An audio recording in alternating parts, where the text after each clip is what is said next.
জাগো বাহে তিস্তা বাঁচাও স্লোগানে মুখরিত এখন রংপুর লালমনিরহাট সংযোগস্থলের তিস্তা রেল সেতু এলাকা। দ্বিতীয় দিনের মতো চলছে বিএনপির ৪৮ ঘন্টার অবস্থান কর্মসূচি।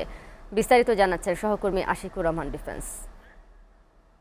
তিস্তা নদী রক্ষা আন্দোলনের ৪৮ ঘন্টার যে লাগাতার অবস্থান কর্মসূচি আজ কিন্তু দ্বিতীয় দিন চলছে। দ্বিতীয় দিনের এই পরন্ত বিকেল বেলায় আমরা যেটা দেখছি যে এটি লালমনিরহাট জেলার তিস্তা সড়ক যে মধ্যবর্তী স্থানটিতে রয়েছে, নদীর মধ্যবর্তী স্থান, সেখানে কিন্তু হাজার হাজার মানুষের ভিড় এবং এটি বেলা যত বাড়বে আরও সন্ধ্যা গনিয়ে আসবে, এখানে কিন্তু পা ফেলার ঠাঁই থাকবে না সেমনটি কিন্তু আমরা মনে করছি এবং এখানে লোকজন দেখে আভাস পাচ্ছি। আমি একটু তথ্য জানিয়ে রাখতে চাই যে আজকে সকালে কিন্তু এখানে একটি বিশাল গণপদযাত্রা অনুষ্ঠিত হয়েছে এবং এই গণপদযাত্রাটি তিস্তা সড়ক সেতু থেকে কাউনিয়া উপজেলায় যায় এবং কাউনিয়া উপজেলা থেকে আবার ফেরত এসে এই তিস্তা পয়েন্টে শেষ হয়। এরপরে আমরা দুপুরে দেখেছি যে এই হাজার হাজার মানুষ, বিশেষ করে লালমনিরহাট, কুড়িগ্রাম, গাইবান্ধা এবং নীলফামারী, রংপুর সহ যে ৫টি জেলার মূল ১১টি যে পয়েন্ট রয়েছে, ১১টি পয়েন্টের ১১৫ কিলোমিটার ব্যাপী দীর্ঘ তিস্তার তীরে হাজার হাজার মানুষ প্লাকার্ড প্রদর্শন করেছেন এবং তাদের দাবি দাবা তুলে ধরেছেন।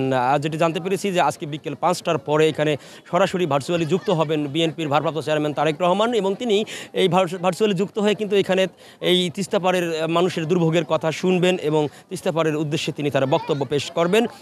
এই আন্দোলনের যে প্রধান সমন্বয়ক অধ্যক্ষ আসাদুল হাবিব দুলু, তিনি যেমনটি জানিয়েছেন যে আজ ভোর নাগাদ পর্যন্ত চলবে এই কর্মসূচি এবং ভোরের ফজরের নামাজের পর আনুষ্ঠানিকভাবে এই কর্মসূচির শেষ হবে। তারপরেও যদি এই দাবি মেনে না নেয় অন্তর্বর্তী সরকার এবং তিস্তা মহাপরিকল্পনা বাস্তবায়নে কার্যকরী উদ্যোগ না নেয়, তাহলে পরবর্তীতে আরও বৃহৎ যুগপৎ আন্দোলন কর্মসূচি ঘোষণা করবে এই নদী রক্ষা আন্দোলন। এই ছিল আমার কাছে তিস্তা বাঁচাও আন্দোলনের সর্বশেষ